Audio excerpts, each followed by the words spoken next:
The room was a cathedral of glass and steel, perched 60 floors above the Seoul skyline. Outside, the city roared, but inside, the silence was expensive. Edward Ryu sat at the head of the table, his $10,000 suit acting as armor, his eyes cold as he looked at the three men he called brothers. Herbert, Edwin, and Richard, men he'd bled with in the gutters of Busan, now offered him a golden pen. "To the future," Herbert toasted, his smile not reaching his eyes. Edward leaned forward, the tip of the fountain pen hovering a fraction of an inch above the signature line. This contract was the culmination of 20 years of violence and vision. It was his legacy. But in the corner, a small shadow moved. Annabel, clutching a frayed rag, felt the weight of a secret too heavy for an 8-year-old. She saw the sweat on Edwin's brow. She remembered the whispered words from the vent. "Once he signs, Edward is a dead man." As the pen descended, she broke the golden rule of the invisible. She spoke. She leaned in, her breath warm against Edward's cold ear, and whispered 3 words that stopped his heart. "It's a fraud." It's a The penthouse fraud. office of the Ryu Group felt more like a cage than a kingdom. High above the streets of Seoul, the walls were made of thick glass that looked out over a city of millions. To anyone else, it was a view of success. To Edward, it was a reminder that he was always being watched. He sat still in his leather chair, his hands resting on the cold desk. Across from him, his 3 oldest friends, Herbert, Edwin, and Richard, waited like hungry wolves. They had grown up together in the tough streets, but now, wearing suits that cost more than a house, they felt like strangers. Edward looked at them through the steam of his tea. He had built this empire with his own blood, and tonight was supposed to be the day he finally became legal. The papers on the desk were meant to turn his shadow business into a world-class company, but as he looked at the ink, a heavy feeling settled in his chest. He had spent 38 years learning to read people, and something in this room smelled like rot. Herbert was smiling too much. Edwin wouldn't stop checking his watch. Richard kept looking at the door. In the shadows by the wall, the invisibles moved quietly. These were the people no one ever noticed, the cleaners, the servers, the ghosts of the building. Among them was Annabel. She was small for 8 years old, with dark hair tied back in a messy knot. She moved with a damp cloth, wiping down a side table as if she were part of the furniture. Her mother had told her to keep her head down and never speak to the suits. But Annabel had a secret. For the last month, she had been hiding in the air vents and under the heavy silk tablecloths. She had heard the 3 men laughing when Edward wasn't around. She had heard them use the word sacrifice. She looked at Edward. To the world, he was a monster, a man who ruled with iron and fear. But once, a few weeks ago, he had seen her crying in the hallway after she skinned her knee. He hadn't yelled. He had simply dropped a clean silk handkerchief on the floor and walked away without a word. To Annabel, that handkerchief was a sign.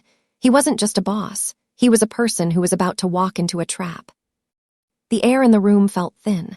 Herbert pushed the pen closer to Edward's hand. "It's time, Edward," he said softly. "Sign it and we finally win." Edward picked up the pen. The weight of it felt like a mountain. He began to lower the nib to the paper, his heart thumping against his ribs. He didn't see Annabel move. She didn't make a sound as she slipped through the shadows, coming closer to the king than anyone else dared to. She reached his side just as the ink touched the page. She stood on her tiptoes, her small voice cutting through the silence of the glass cage like a knife. "It's a fraud," It's a fraud. she whispered. The pen stopped. The room went ice cold. For the first time in his life, the most powerful man in Seoul listened to the smallest voice in the room. The small whisper hung in the air like a sudden frost. It was only 3 words, but they were louder than the thunder rolling over the city outside. Edward's hand froze. The fountain pen, heavy with gold and expensive ink, hovered just a hair's breadth above the signature line. He didn't move. He didn't even breathe. He simply looked at the little girl standing by his elbow. Across the table, the temperature seemed to drop 20 degrees. Herbert's wide, friendly smile vanished, replaced by a look of sharp confusion. Edwin's hand, which had been reaching for his glass of water, stopped midair. Richard gripped the edge of the mahogany table so hard his knuckles turned white. For a long, painful moment, the only sound in the room was the hum of the air conditioner and the frantic beating of Annabel's heart. "What did you say, kid?" Herbert asked. His voice was low and dangerous, like a dog growling behind a fence. Annabelle took a half step back, her small hands clutching her cleaning rag.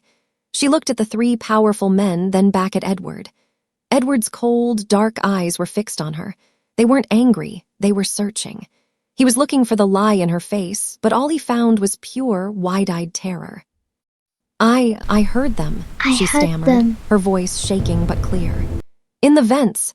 They said the papers would send you to a place you can't come back from. They said you were the fall guy. Edward turned his gaze slowly toward his three associates. The silence was heavy. He looked at the contract again. He had trusted these men with his life for nearly 20 years. They had shared meals, fought in alleys, and built a billion-dollar world together. But as he studied them now, he saw the small cracks in their masks.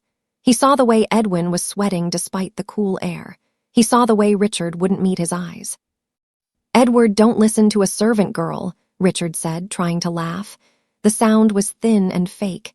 "She's just a child. She doesn't understand business. We're brothers, remember." Edward finally spoke. His voice was like grinding stones. "If she's wrong, why is your hand shaking, Richard?"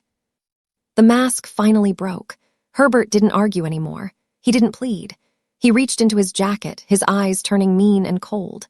At that same moment, Edward dropped the pen and grabbed Annabelle by the waist. He didn't look back at the millions of dollars on the table. He didn't care about the contract anymore. In one smooth motion, he kicked the heavy table toward his enemies, creating a second of chaos. "Run," he hissed to Annabelle. The deal was dead. The Brotherhood was over. The war had just begun. The sound of the heavy table slamming into the three traitors was like a thunderclap. Edward didn't wait to see them fall. He grabbed Annabelle's hand. Her fingers were cold and shaking, but she held on tight. They burst through the glass doors of the boardroom and ran into the hallway. The lights of the office flickered, casting long, scary shadows on the carpet.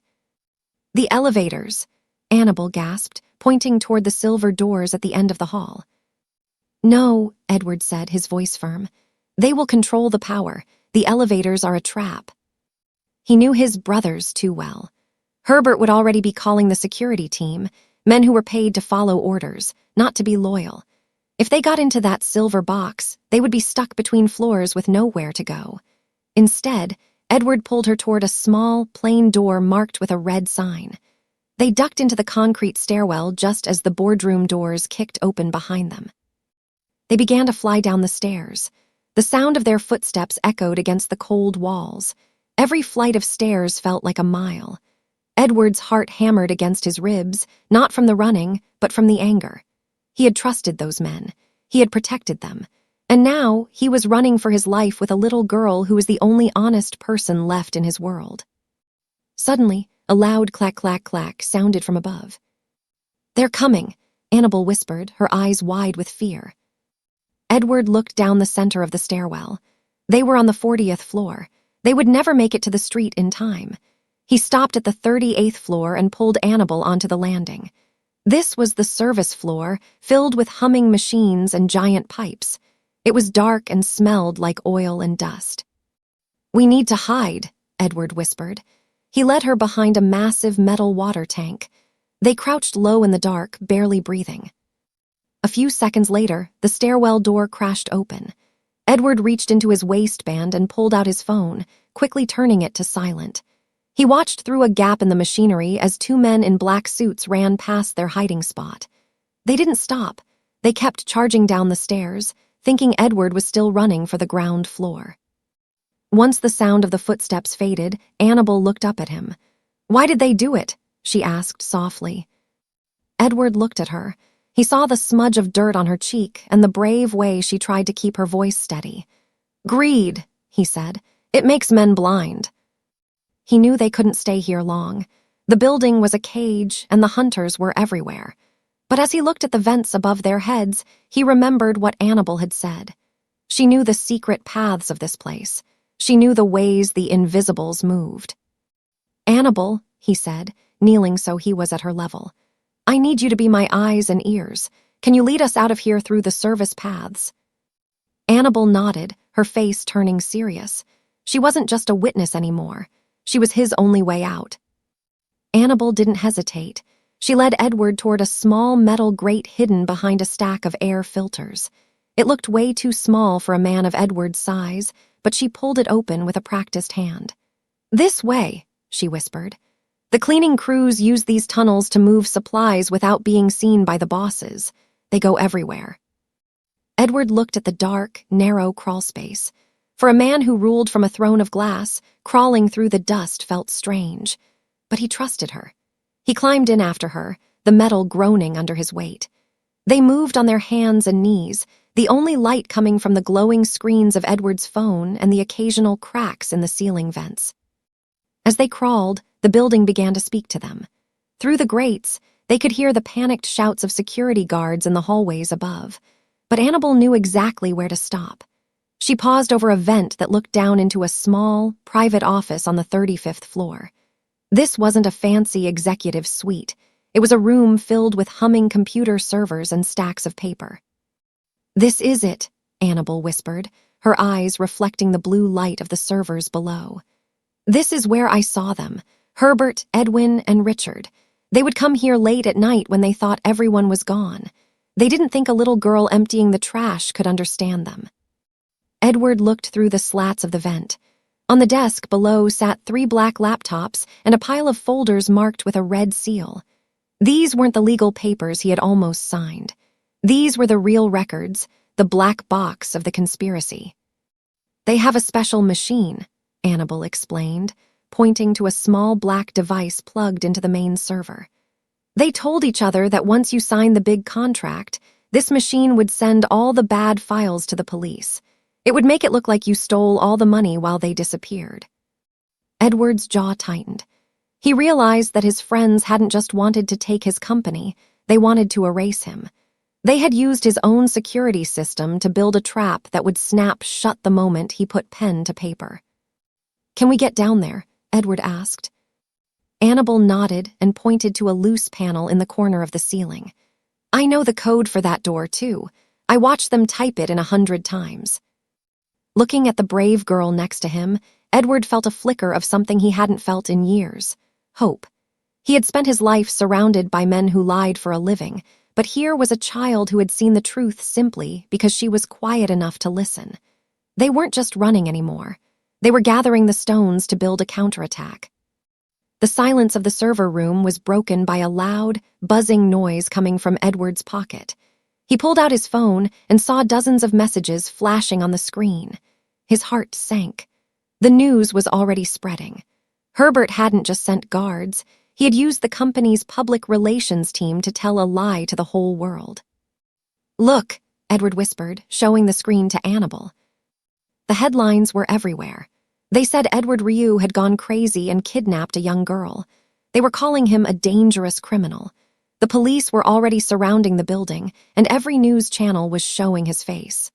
Herbert, Edwin, and Richard had flipped the script.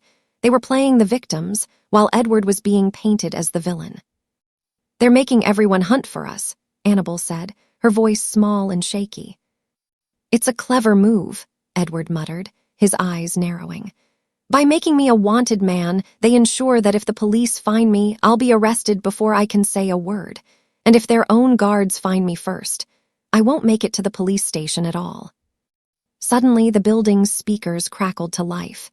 Herbert's voice filled the room, sounding calm and fake. "Edward, we know you're still in the building. Think about the girl. Don't make this harder than it has to be. Just come to the lobby and give yourself up." Edward knew it was a lie. If he walked into the lobby, he would be silenced forever. He looked at the server room door. Outside. He could hear the heavy boots of the security team. They were moving floor by floor, using thermal cameras to find heat signatures. The hunter was now the hunted, trapped in his own tower with no friends and a mountain of lies piled against him. He looked at the black device plugged into the server. He needed to download the data, but the progress bar on the screen was moving too slowly. 30%, 32%. They didn't have much time. "Annabelle, I need you to stay behind this desk," Edward said, his voice soft but firm. "No matter what you hear, do not come out until I tell you." He moved toward the door, checking his surroundings. He had spent his life being the most feared man in the city, but for the first time, he felt the weight of being truly alone. He wasn't just fighting for his empire anymore. He was fighting for the only person who had been brave enough to tell him the truth. He reached out and dimmed the lights, turning the server room into a world of shadows. If they were coming for him, they would have to find him in the dark first. The blue glow of the computer servers flickered against the walls, making the shadows dance. Outside the door, the sound of heavy boots faded as the guards moved to the next hallway. For a moment, the room was quiet.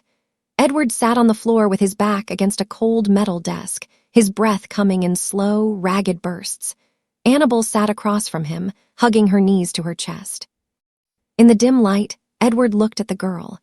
She looked so small, surrounded by the giant machines of his empire. He realized that in his world of tall buildings and expensive suits, he had forgotten what it was like to just be a person. "Why did you do it, Annabelle?" Edward asked softly.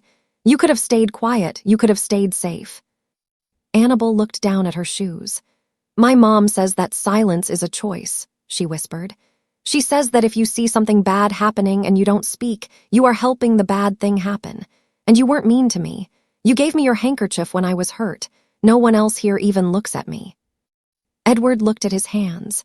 They were the hands of a man who had fought for everything he owned. He had always thought that being a leader meant being the strongest and loudest person in the room. He thought that people only followed him because they were afraid. But this little girl had risked her life for him simply because he had been kind for 1 second. "I have spent a long time building walls," Edward said, his voice thick with emotion. "I thought the walls would keep me safe, but they just made it easier for my friends to hide their knives." "Maybe you don't need walls," Annabelle said, looking up at him with bright, honest eyes. "Maybe you just need people who tell the truth." Edward reached into his pocket and pulled out his phone. The download bar finally reached 100%. He had the proof. He had the names, the dates, and the digital signatures that would destroy Herbert, Edwin, and Richard. But as he looked at Annabelle, he realized the mission had changed. He wasn't just fighting to save his money or his name anymore. He was fighting to prove that the world wasn't as dark as he had made it. "You're right," Edward said, giving her a small, real smile. "The truth is a different kind of power." He stood up and held out his hand to her. He wasn't the Korean Mafia boss in that moment. He was just a man who had been found by a friend. They had to get to the server room's emergency exit before the guards doubled back. The city was still hunting them, but for the first time in years, Edward felt like he was walking in the light. He knew that as long as he had Annabelle's honesty to guide him, the shadows couldn't win. The weight of the digital proof sat in Edward's pocket, heavy as a stone. He knew that the files on his phone were the only thing that could stop the lies being told on every television screen in the city. But having the data was only half the battle. To win, he had to get that data out of the building and into the hands of the one person he still trusted, an old judge who lived far from the Mafia's reach. "The main Wi-Fi and phone lines are being watched," Edward whispered as they moved through a narrow maintenance tunnel. "If I try to send these files now, the system will flag it. Herbert will know exactly where we are before the email even sends." Annabelle pointed toward a thick bundle of glowing fiber-optic cables running along the ceiling. "The basement," she said. "The main line for the whole city block runs through the basement. My mom told me that's where the heart of the building is. If you plug in there, you can bypass the company's monitors." They began the long descent. Going down was harder than going up. The air became hot and thick with the smell of grease and old metal. Every time they passed a vent, they saw the shadows of guards packing the floors above. The entire building was crawling with men looking for a kidnapper and a traitor. Edward kept his hand on Annabelle's shoulder, guiding her through the dark. He felt a strange sense of duty. He had spent his life protecting money, but protecting this girl felt much more important. Finally, they reached the lowest level. The basement was a forest of concrete pillars and humming generators. In the center sat the main distribution hub, a massive metal box pulsing with green lights. This was the digital ledger's home. Edward pulled out a cable and connected his phone to the hub. His fingers flew across the screen. He wasn't just sending the files, he was setting a digital timer. He began to upload the evidence of the tax fraud, the secret bank accounts, and the recordings Annabelle had mentioned. Is it working? Annabelle asked, her voice echoing in the vast room. It's uploading, Edward said, watching the blue bar crawl across the screen. 60%, 70%. Suddenly, the red emergency lights began to flash. A loud siren filled the basement. The system had detected the unauthorized connection. Above them, the sound of the service elevator moving shook the ceiling. They found us, Edward said, his face hardening. He grabbed his phone just as the upload hit 100%. The truth was out there now, floating in the digital world, waiting to be found. But the men who wanted them dead were only seconds away. He looked at the heavy steel door of the hub room. There was no more hiding. It was time to stand and face the brothers who had turned into monsters. The basement door flew open with a loud bang that echoed off the concrete walls. Herbert, Edwin, and Richard stepped into the room, followed by 4 guards with flashlights. The bright beams cut through the darkness, landing right on Edward and Annabelle. The 3 men didn't look like brothers anymore. They looked like hunters who had finally cornered their prey. "End of the road, Edward," Herbert said. He stepped forward, his expensive shoes crunching on the grit of the basement floor. He held a tablet in his hand, showing the red warning lights of the building's security system. "You were always too smart for your own good. Did you really think you could send a message from down here?" Edward stood tall, keeping Annabelle behind him. He didn't look afraid. Instead, he looked at them with a cold, steady gaze. "I didn't just send a message, Herbert. I sent the truth. The judge has the files. The police have the recordings. The black box you built to trap me is now your own cage." Edwin laughed, but the sound was shaky. "You're bluffing. You've been running all night. You're tired and alone." "He's not alone," Annabelle said. She stepped out from behind Edward, her small face set in a look of bravery. "I heard everything you said in the vents. I heard how you hated Edward. I heard how you wanted to steal the money and let him take the blame. I told him everything." Richard's face turned pale. He looked at the other 2. "The kid, she's the witness. We have to stop this now." Herbert's eyes turned mean. He signaled the guards to move in. "It doesn't matter what she heard if no one believes her. We control the news. We control the story. By tomorrow morning, Edward will be the villain who kidnapped a child, and we will be the heroes who tried to save her." "The story already changed," Edward said quietly. He held up his phone. On the screen, a video was playing in real time. He had used the building's own security cameras to broadcast this very meeting to the entire company's internal network. Thousands of employees were watching their bosses show their true colors. "The world is watching you right now, Herbert. Look up." Herbert looked at the security camera in the corner of the room. Its small red light was blinking. For the first time, the confidence drained from his face. The brothers realized they weren't in control anymore. They had spent years hiding in the shadows, but Edward and Annabelle had pulled them into the light. "It's over," Edward said, his voice echoing like a judge's hammer. "The only thing left is for you to wait for the police." The guards lowered their lights. They weren't going to fight for men who were already caught. The 3 traitors stood frozen, trapped by the truth that a little girl had whispered in the dark. The sound of sirens grew louder as police cars swarmed the building. Inside the basement, the darkness was gone, replaced by the steady, honest light of the computer screens. Herbert, Edwin, and Richard were led away in handcuffs, their expensive suits looking wrinkled and shameful. They didn't look like powerful men anymore, they just looked small. Edward stood by the entrance of the building, watching the rain wash the dust off the Seoul streets. For the first time in his life, he didn't feel like he was in a cage. He looked down at Annabelle, who was standing next to her mother. Her mother was crying tears of joy, holding her daughter tight. Edward walked over and knelt down so he was eye to level with the girl who had saved him. "You told me that I didn't need walls," Edward said softly. "You were right. I'm going to change things. The Ryu group won't be a place of secrets anymore." Edward kept his word. In the months that followed, he began to dismantle the old, scary parts of his business.